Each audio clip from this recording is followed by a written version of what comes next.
Today, we welcome Dr. Julie Baker Finck to the Legacy Lounge. Dr. Fink earned her doctorate at Ohio State University, started her career in teaching in Kentucky, and then came to Houston in 2009, where she served on the executive leadership team for HISD. And you were named president of the Barbara Bush Houston Literacy Foundation in 2013. And what an incredible career you've had so far. It's Julie. been a fun ride over these last 30 years, particularly these last 15 right here in Houston. I am sure it has. And I think if Mrs. Bush were smiling down on us, she would say she'd love what you've done with the place. Well, I've seen her not smile, if you know what I mean, and I'm hoping for the smile for sure. That's terrific. Yes, right. She had a way of letting you know if you were approved or not, and Yes. I really do think that you've made incredible strides. The mission of the Barbara Bush Houston Literacy Foundation, while most of us know what the foundation is, or most people in Houston do, how would you state the mission? Well, for one, we're the living legacy of Barbara Bush, and we are carrying forth her vision of literacy for all and our mission of improving lives and transforming our community through literacy. That's what we're about. Well, there are a lot of statistics about literacy and the lack of it in Houston. Can you speak to that and how the foundation addresses that? I wish that I had great news to share on the literacy front. But again, that's why we exist, is to help to elevate literacy as a priority for our city. And when we look at childhood literacy rates, one of the things that research points to is third grade reading levels as a key marker, a key indicator in the trajectory in the life of a child. And unfortunately, 40% of children in the Houston Independent School District at the third grade level didn't meet or exceed grade level standards on the state academic assessment in 2024. So we have a long way to go to ensure that every child in Houston at the third grade level is reading proficiently and is on that mark to change from I'll talk a little bit about why literacy is so important at the third grade, because it's really an inflection point where we're expecting children to transition from learning how to read to reading to learn. And that is why that third grade reading milestone is so critically important. And research shows that when children are not reading on grade level by the end of the third grade, they're 4 times more likely to drop out of school. That is amazing. I mean, I really hadn't noticed that the third grade was the pivotal year in the way you've described it, and that transition makes a lot of sense. Yes, and it's not isolated like a single research. It is a growing body of research that shows the importance of early literacy. And even third grade is a great inflection point, as I mentioned, and a great marker to really kind of look ahead at what the future of that child is going to be. But we also can look even earlier when we look at brain development and brain research and how children learn. That infant, that little baby, even in the womb at 26 weeks, can hear sounds and maybe not recognize that voice is connected to their mother, but as they hear that voice, they know and can connect and know that voice is a repeating Is that sound. what inspired the work you're doing in the neonatal and the newborn babies? It did, because research shows that the human brain grows very rapidly. Our neurons are firing, our neural connections are being formed, and what really helps to build a strong, healthy brain is stimulation.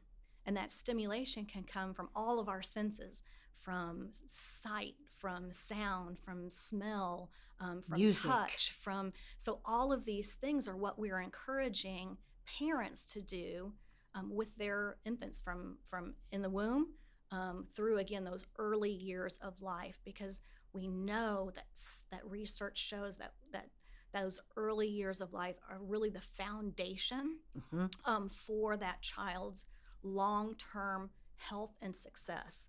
And so we were really focused on early literacy, those emergent literacy skills. And when we look at reading, oral language is actually the first part to getting kids to become readers. And Mm-hmm. then when they read, then they're more likely to develop writing skills. So there is sort of a pathway for literacy skills that develop, but that early brain development and healthy learning is all part of what we're really trying to help parents understand. Parents play such a pivotal role. We can't just rely on the education system when a child enters, kindergarten at 5 years or even preschool at 4 years, because 80% of that child's brain has already developed by age 4, 90% by age 5. And so Amazing. those early years, we cannot continue to, we can't emphasize it enough, how important it is for every child And to many develop those skills. organizations tend to function training children only or adults only, but you've managed to really integrate the importance of adult literacy with the child development. And Yes. how did you hit that so right, so head on? Well, actually, Mrs. Bush, her whole legacy, she started out promoting family literacy because she recognized the Mhm. importance of parents interacting with their children, not just from an academic standpoint, but a healthy development, and that reading together helps to form those relationships, those bonds between mother or father and child, or grandparent and child. And she saw the value in that. And of course, you get sort of a twofer, if you will, when you Right. invest in family literacy programs where you're educating parents at the same time that you're supporting the education and development of their children. So you really get a good return on your investment when you invest in high quality family literacy programs. But you also see a return on investment when we invest in early early Early literacy development. development, early Yeah. brain development. And again, it's not just about teaching a kid to read from um, the first 3 years of life. It's about the interactions, that forming those and helping to form those strong neural networks. That brain architecture is really what we're really trying to form at those early years of Yeah. life, because that is, once the brain is developed, that's the foundation, the Right. architecture that further learning is built upon. And if you're training in the schools, it's great. And we'll talk about Reading Roundup and a lot of the really great programs you have. But if it's not being supported at home, then it would stem the development. So you guys have Yes. really done an incredible job of that. Well, thank you. And teachers play an incredible role too. I mean, and we can't discount the importance of the role of a teacher and the Mm-hmm. role that the education system plays, because the kids are there 7.5, 8 hours a day, and they're trained. They're Mm-hmm. trained on how to educate children. But we're starting to see these gaps, the achievement gap. You can already see it being visible at kindergarten. And that all Mm-hmm. comes down to what's happening at home, what's happening in those early years of life before they ever enter the schoolhouse doors. And we need more kids to come with those prerequisite building blocks for learning how to read before they enter and when they enter kindergarten. And that would help ease a lot of the burden on the teachers, Mm-hmm. because when public school systems, they take any child that comes in, whether they're 2 years developmentally behind, or 1 year developmentally behind, or two grade levels developmentally ahead. And so that they work with the kids that come in. And if we can just help to ensure that more children enter kindergarten, I call it reading ready, then we'll start to see, I think, greater outcomes long term. We'll start to see kids reading at or above grade level by third grade, because if they're coming in already, like I said, 2 years or even a year developmentally behind when they're 5 years old, when they enter kindergarten, they have a lot of catching up to do. Absolutely. And so you began Reading Roundup several years ago. And can you speak to how the schools and the foundation interact with each other? Yes, we can't do our work without partnerships, and so we rely on great partners with school districts and Mhm. schools with community-based partners. So we have a lot of other nonprofits, government agencies that we're also working with. And then we have corporate partners too. And so they're investing both time, talent, and resources in helping to further our collective mission of helping more children, more adults learn how to read. And so the partnerships that we have with schools is really, we're not coming in and saying, here's what you need to teach and here's how you need to teach. But we believe firmly that the community has a vital role to play in helping to support what happens in the schools and what happens in the classroom. And so we're really trying to provide high quality resources. So we have two programs where we directly interact with kids and with teachers. And one is Reading Roundup that you mentioned, where we are inviting adults to come in and to be a part of the classroom reading experience. So they serve as classroom readers, and we've developed high quality resources. So we've curated a collection of picture books that are engaging and inspiring and have great stories in which to discuss. We're not just reading out loud and then closing the book and saying, great, it was great fun. And we're really wanting to stimulate that interaction, that critical thinking, building the child's vocabulary, asking questions that help them wonder, and think deeply about the book, even if it's a picture book. And it's become so much more immersive with the Curiosity Cruisers. Oh, yes. That are not directly with Reading Roundup, but certainly supportive. Yes. Can you speak to what the Curiosity Cruisers are? Yes. So Reading Roundup is a volunteer-based program, but the Curiosity... and if someone wants to volunteer, who do they reach out to? They can reach out to our office. We certainly, Great. Through our website. Great. We would love to have corporate partners and teams of people come and be a part of our work. And with the Curiosity Cruisers, they're super mobile libraries on wheels. And I hope that you'll share some photos of the cruisers, because Will do. We're very excited about them. But that is also a partnership with Harris County Public Library. So we believe public libraries play an integral role, especially when it comes to supporting family literacy programs and educating adults and providing additional resources to both parents and children that they otherwise might not have access at home or in their school. So the Curiosity Cruisers is an initiative actually that was spawned by our Ladies for Literacy Guild, which is a volunteer auxiliary group of the foundation, and I'll talk a little bit more about that but later.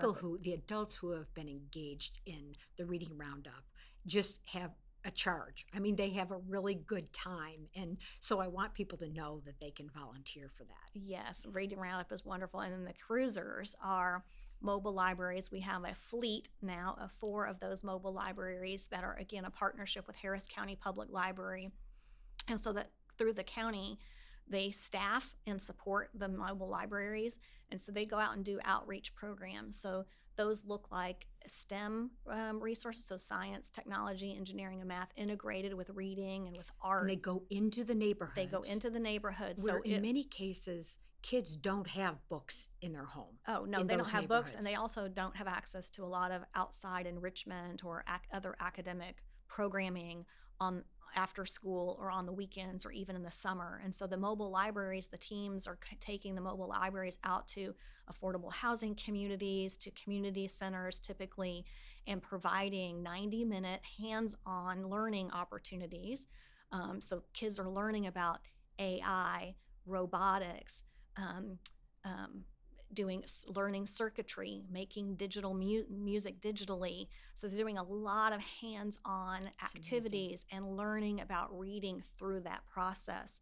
And so through an immersive process. And then the kids who come, they're actually able to board the library and to select a book to keep.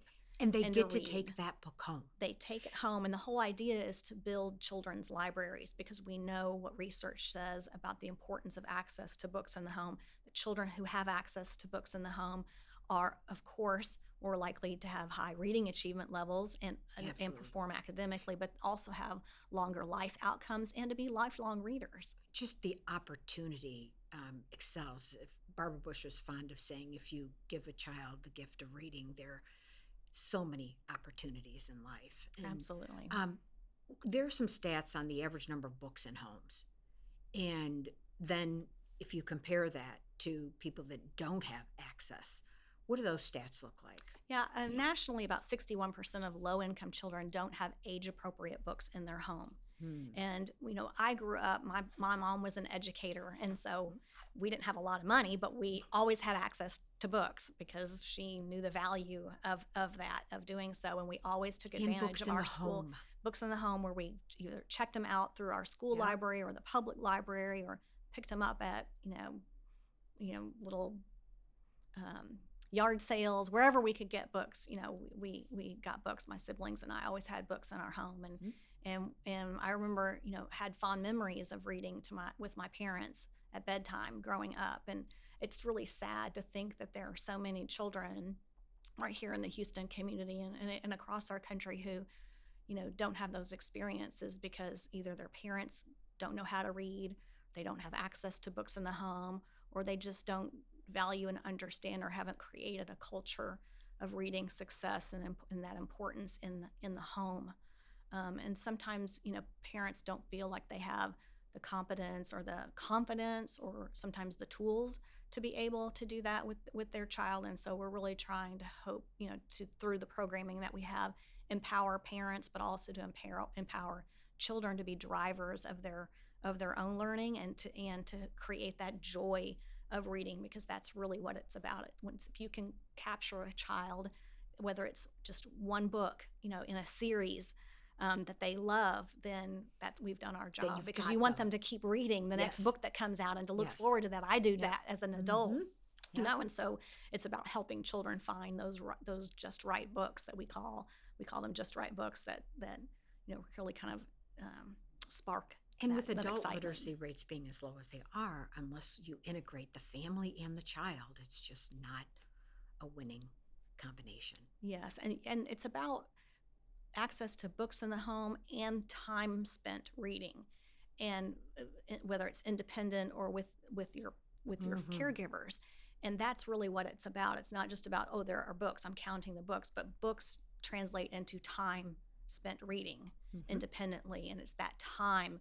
Literacy and reading, I mean, literacy is a set of skills, but reading specifically is a skill that you have to practice. It's no different than learning how to play basketball. And if you sent your kids to a camp, a basketball camp, and then they came home and you didn't have a basketball and you didn't have a net, I mean, It's abrupt ending. what do you? They can't practice, and then you're expecting them to be on the starting lineup. Well, that's like reading. I mean, you can't send them to school and then have them go home and not have access to the tools and the resources to be able to practice those skills. In addition to the Curiosity Cruiser, which goes into the neighborhoods, you've done an incredible job with home libraries. Can you kind of speak to that a little bit more? Yes, our signature My Home Library, we launched that in 2017 because, again, we saw the book deserts that existed right here in Houston. And we also started to see schools cutting school librarians and not having that regular access that children deserve and need to have on a daily basis to books, through their school libraries. Mhm. And we also know that there's not a public library in every neighborhood. So we were seeing book deserts, kind of across our community. And so we set forth to change all of that, to bridge that gap. And so through our My Home Library program, we provide books, brand new books to children. We call a home library a set of 6 books. So each year we're hoping to go into every school, and to empower children. And so last December, in December of 2023, we gifted our 1 millionth book through our My Home Library program in just those 6 years. That gives me chills. That's what I want people to hear. And then 1 million. this December, we will have gifted our 200,000th home library. So that'd be 1.2 million books to children across Houston and beyond. And that is remarkable. Really, that it's a lot of the children that we serve are economically disadvantaged. And look at inflation. Everything costs more. Everything. And families are already struggling, and they're making decisions of how to pay their bills. Their core of their keeping their energy on. It's hot here in Houston. The cost of food, the cost of much. gasoline. And they get these books for free. And they get the books for free because of generous donors. to our readers are cause. leaders, so Yes. it's just really incredible what you've done there. And the foundation is the hub, but it has so many spokes in the wheel. And we've talked about home libraries, and we've talked a little bit about Reading Roundup, but several other groups, and events. I'm thinking of the Celebration of Reading, Yes. for example, Yes. which celebrates its 30th year in 2025. I don't know how you manage to inform and entertain at the same time at these events over and over again. Oh, it's so fun planning this. But what can you tell us about the Celebration of Reading in 2025 in April? Well, in 2025, we'll actually be celebrating Mrs. Bush's kicking off her 100th birthday year, her centenary birthday year. And so this was an event that she created 30 years ago to shine the light on reading, to bring authors into Houston to celebrate their work and the power of reading, and of course to raise funds for her namesake foundation.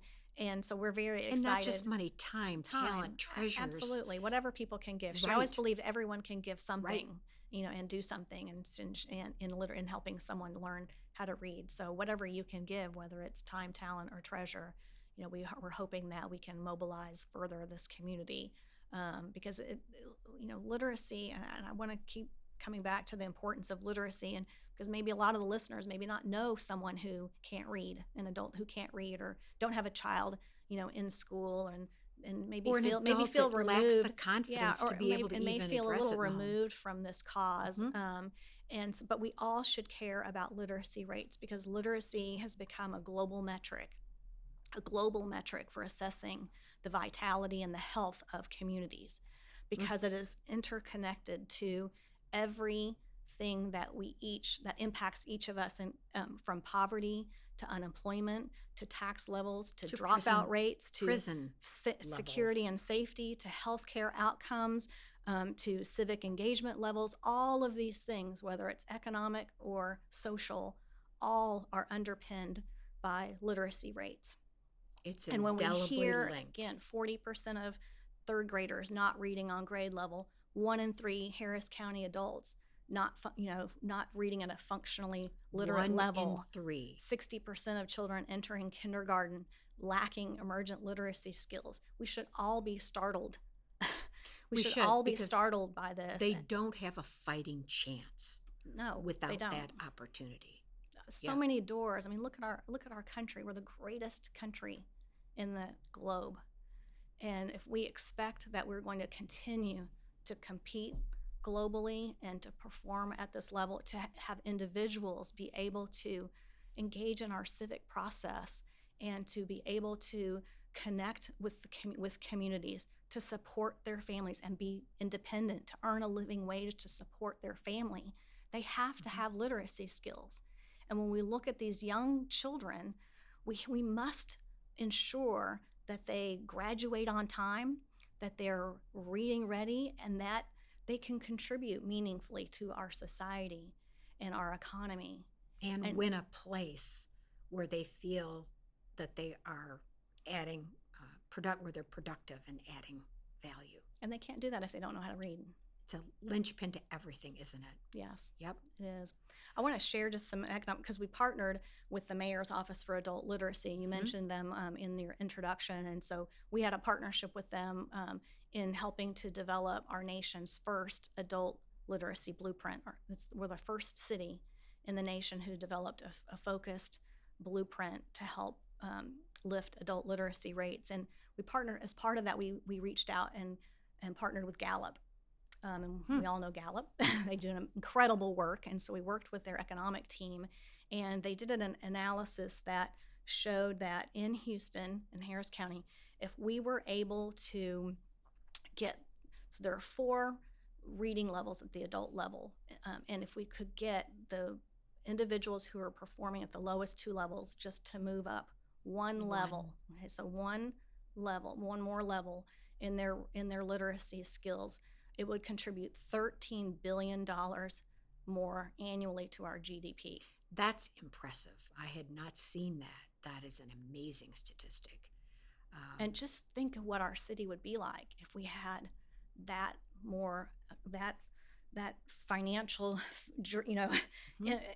investment that we could put Yep. into our infrastructure, the safety, the security, the well-being, the vibrancy of our community if we had that year over year, just by doing, investing in adult literacy, and even just looking at it from an individual level, how empowering literacy can be. And it's hard to describe. I try to put myself in, what is it like if, as an adult, and you can't read, you can't navigate society, you can't engage with your child's teacher in a competent way. Well, and especially with the quantum leaps in technology that is becoming part of an educational experience. I mean, Mm. it's you have to have the basics first before you can even take that next step. And what more basic is reading? That's it. It's the And ground so floor. we really want to make sure that, we're focused on childhood literacy rates, because these children grow up and become adults, of course. But we really feel like it needs to be a two-way. And that's Mhm. why these multi-generational approaches, where we're teaching parents and children, grandparents and children, why those are so important. Because, again, you come back to wanting to make, getting the greatest return on our investment, out of precious resources that donors give us, but at the same time making sure that we're breaking this cycle, because a mother's educational level is highly correlated to their child's reading success, future reading success, because again, it goes back to healthy brain development, early learning, and setting them on a great path to be able to enter kindergarten with those reading readiness skills, and then on that trajectory grows. And when we invest in both parents and family literacy, we're two-way, Family. you get that. That's when the only way we're going to be able to break this cycle. We can't ignore the number of adults that are Hmm. functionally illiterate and just focus on children. It really has to be a two-way street. So you mentioned earlier a little bit about this being Mrs. Bush. She would be 100 if she was with us. And that was true of George Bush as well. If you look at the period from April of last year to June Oh, of this yes. coming year, they both would be 100. Yes, So it seems pivotal and, a good time to be talking about legacy for the absolutely. foundation. You have accomplished so much. But if you had more in terms of time, talent, and treasures, what would you be doing, to further these many, spokes in the wheel? Yes, and thank you so much for the accolades. We do have much more work to do. I'm very proud of the work. I mean, all of the It's programs, amazing what you've all of yeah, accomplished. I call it a suite of programs. All of the programs that we are implementing are based in research, based on their evidence-based programs about what we should be doing. And I try to tell people, we're not, this isn't rocket science. I know people use that as a cachet. It's not rocket science. Well, the research shows us how to teach people to read, whether it's an adult or a child, and what works. And Mhm. we need to just focus on what works. So, what would I do with an infusion of resources? One would be do more of what we're doing, because we Absolutely. have limited resources, and what we're doing are evidence based. We're in the fourth largest city in our nation, and we're a very, very small nonprofit organization. We have great partners, but we need to be doing more. We need to So be very millions persistent. more of books into homes. Absolutely. Yep. We need Houston to not we need Houston to be a city filled with readers. And to do that, we need to be persistent. We need to have high quality schools for all kids. We need to make sure that there's a culture of reading success as a community, but also in homes and in schools. We need to empower parents and children to be drivers of their success and have the tools at home. We need parents, before they even go home with their baby, to understand that part of that healthy development and is reading and talking and singing and playing and keeping that baby's brain active. And that's why one of the initiatives that we love so much, that we just started, called Raising a Reader, where we're partnering with hospital systems like HCA, which is Hmm. the largest hospital system in the country. We're partnering with them here. We're partnering with with some of our most vulnerable families through Harris Health, and empowering in partnership with nurses before those parents go home with their little newborns.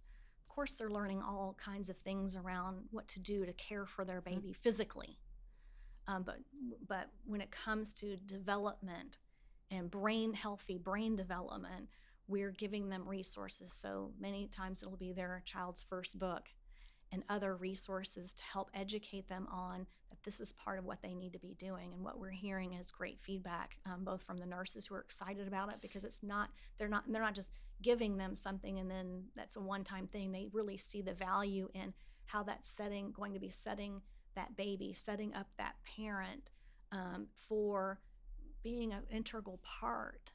And what do you do with a baby? I mean, crying, they're sleeping, Right. they're eating, they're going to the bathroom, changing diapers, but how do you really, care for and create that bond? And what better way to do that than singing and talking and reading books and exposing them to, your voice?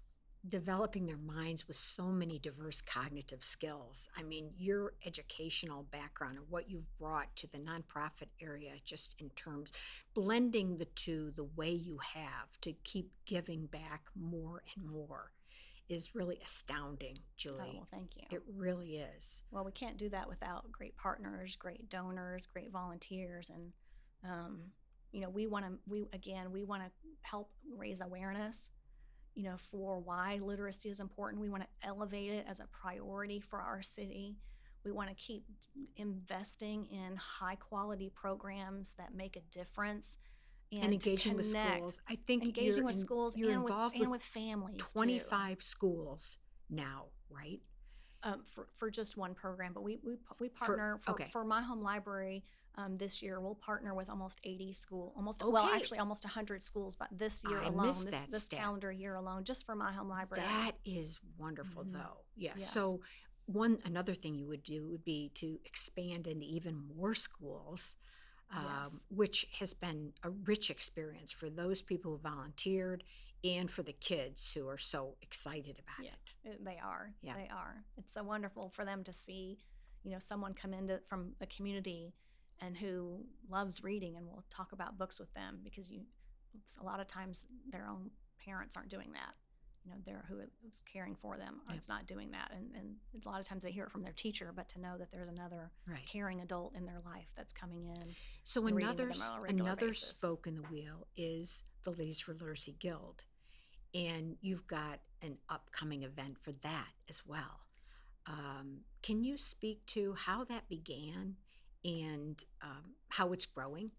So the foundation was formed in 2013, and in 2014 we launched our Ladies for Literacy Guild, which is one of two auxiliary groups. We have a young professionals group as well, but the women, we reached out because we have, as you mentioned, Celebration of Reading. There's been a host committee as part of that event each year, and so we reached out to host committee, the women on the host committee, and gathered and convened them and said, well, would you be interested in helping to found an auxiliary group, a women's auxiliary group? And of course, Mrs. Bush and President Bush were always very supportive of the Salvation Army, and Neil was very involved in it as well. Neil Bush, their son, and Neil was the one that said the Salvation Army Women's Auxiliaries on fire. They're doing such amazing things. We should have one at the foundation. And so that was sort of the impetus for that. Was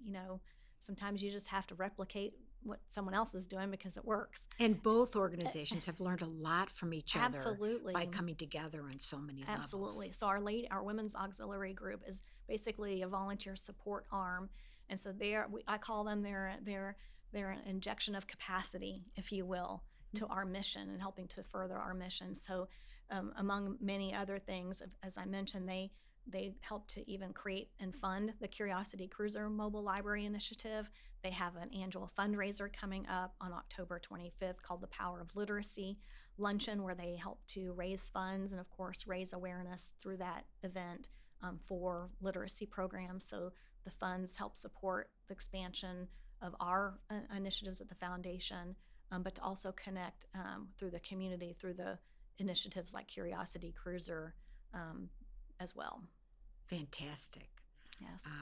So, speak a little bit more about the celebration of reading next year, because it is this pivotal time in legacy.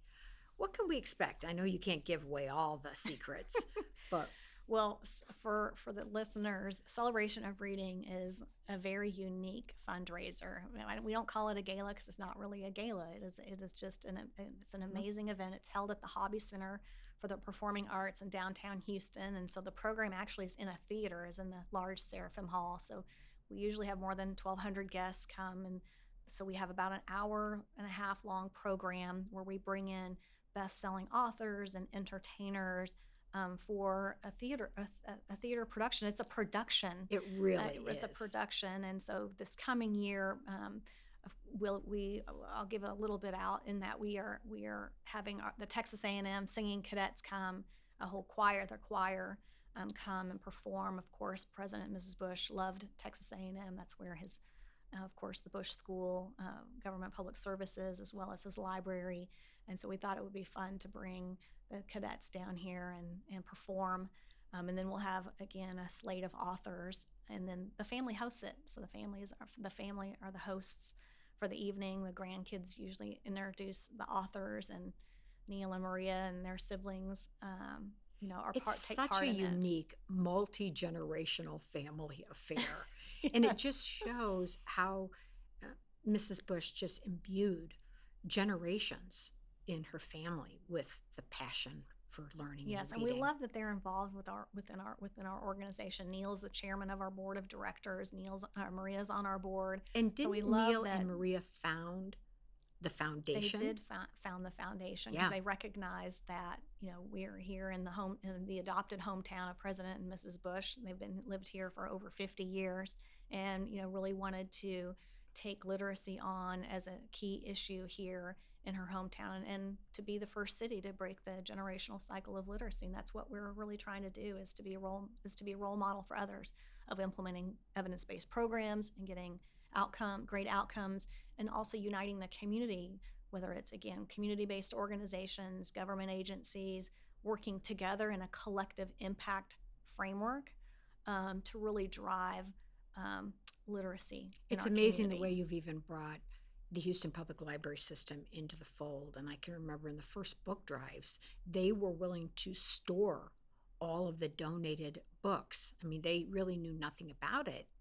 before Yes. then, but they just stepped up right And away. there are a lot of organizations that are focused on literacy as some part of their mission, but there was no one really sort of connecting them, and no one championing the cause of Right. literacy before the Barbara Bush Houston Literacy Foundation. And so we've served as a convener, You've as connected a so many capacity dots. builder, Absolutely. as an innovator, and just a driver for this work. And it's been a blessing, honestly, for the last 11 years, to lead the Barbara Bush Houston Literacy Foundation and care for the legacy of one of our greatest first ladies.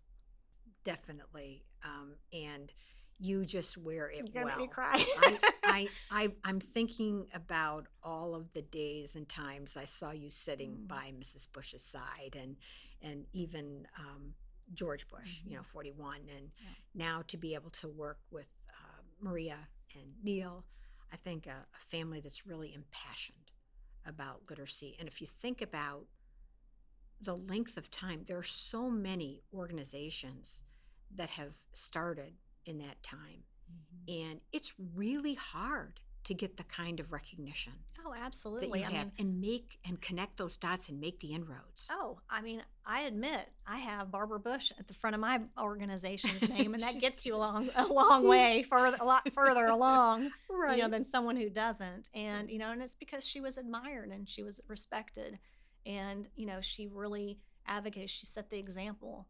I mean, she set the example for all of us. And when she was aging, I mean, she did a video wearing one of the mascots for the Curiosity Cruiser just 3 months before she passed away.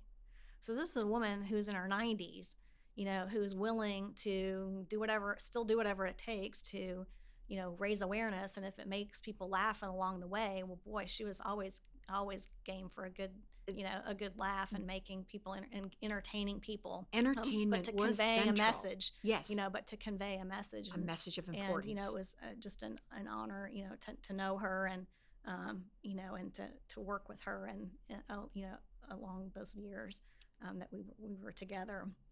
But she was an incredible woman. She deserved to have her time to herself and her husband, but she left it to us to carry on, and that's what the Barbara Bush Houston Literacy Foundation does. We're the living legacy of Barbara Bush, and we're hoping that to get others to believe in literacy, to value literacy, to engage in literacy, to support literacy, and hopefully make literacy their own legacy. That's what we're hoping to do.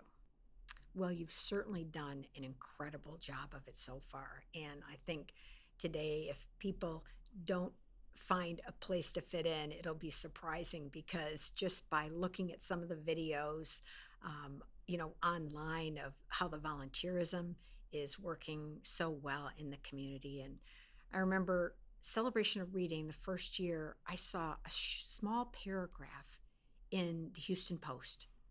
And there were about 200 people there that year. But it speaks to how experiential and adventuresome they were. Mrs. Bush would try anything. Oh, yes. To get the word out. That's right.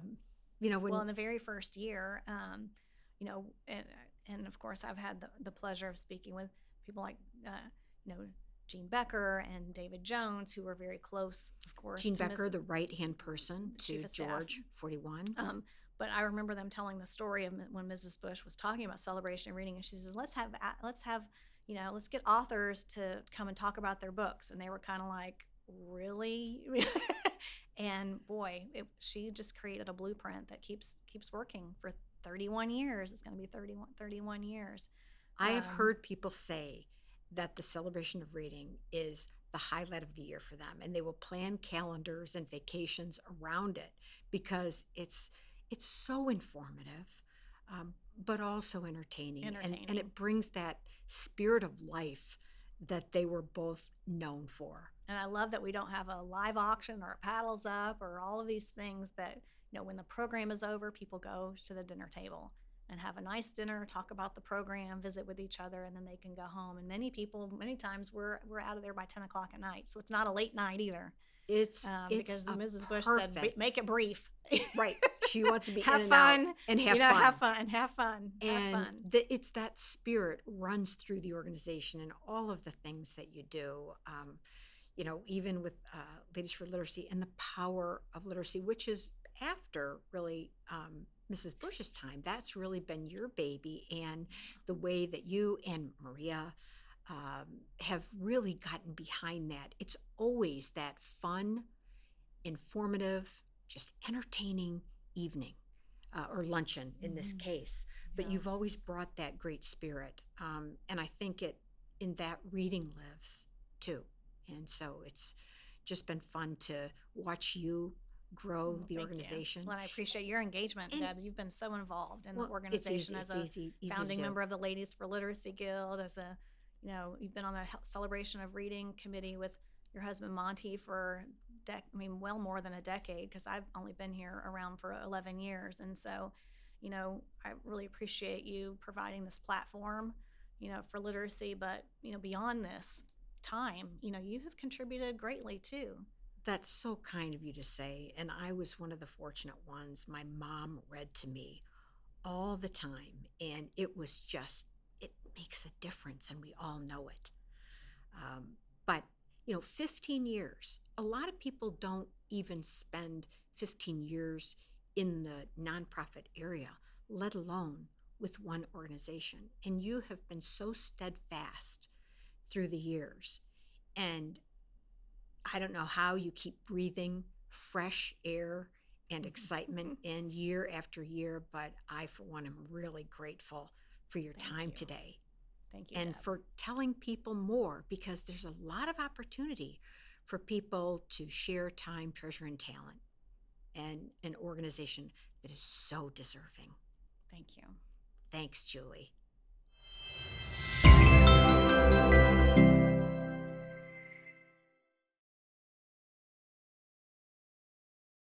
again, so blessed to be in her presence.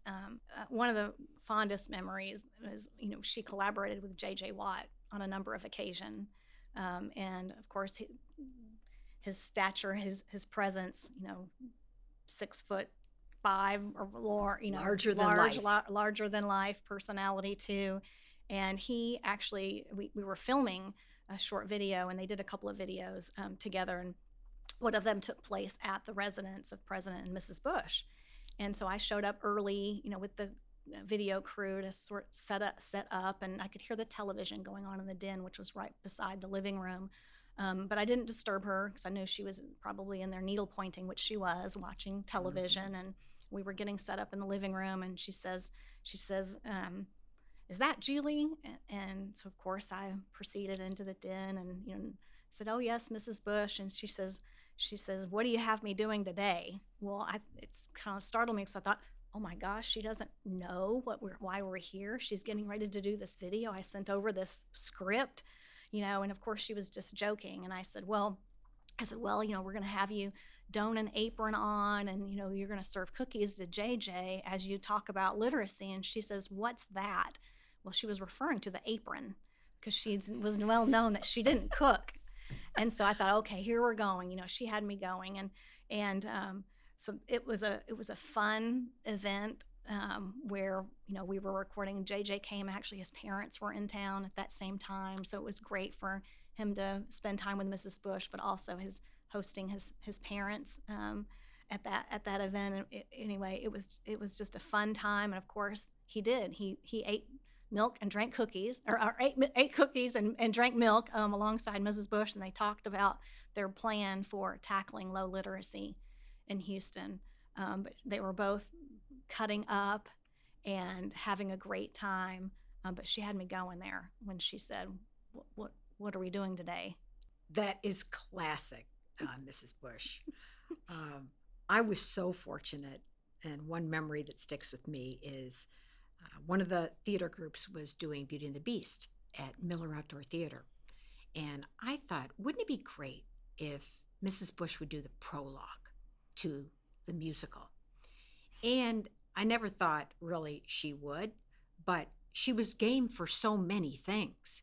And so she agreed, and I brought a videographer to the home, and she had just gotten her 2 new dogs. Minnie and BB. Minnie and BB. And little did I know that while the videographer was filming her, I'd become the dog wrangler. Well, what was amazing was the dogs were literally gnawing my fingers off during this. And I was just trying to be very quiet and respectful of the environment. And so we got a great rap with her. And afterwards I said, "Well, Mrs. Bush, what kind of dogs are these?" And she said, "Deborah, they're bad dogs." She didn't skip a beat. She knew exactly what was happening the entire time that I was sitting there, and didn't let on, but she knew. She never missed a beat. Well, those gnawing dogs became biting dogs, so good thing you just got them when they were gnawing. And still have my hands. So it's great. It was a very memorable and fun day. She loved those dogs.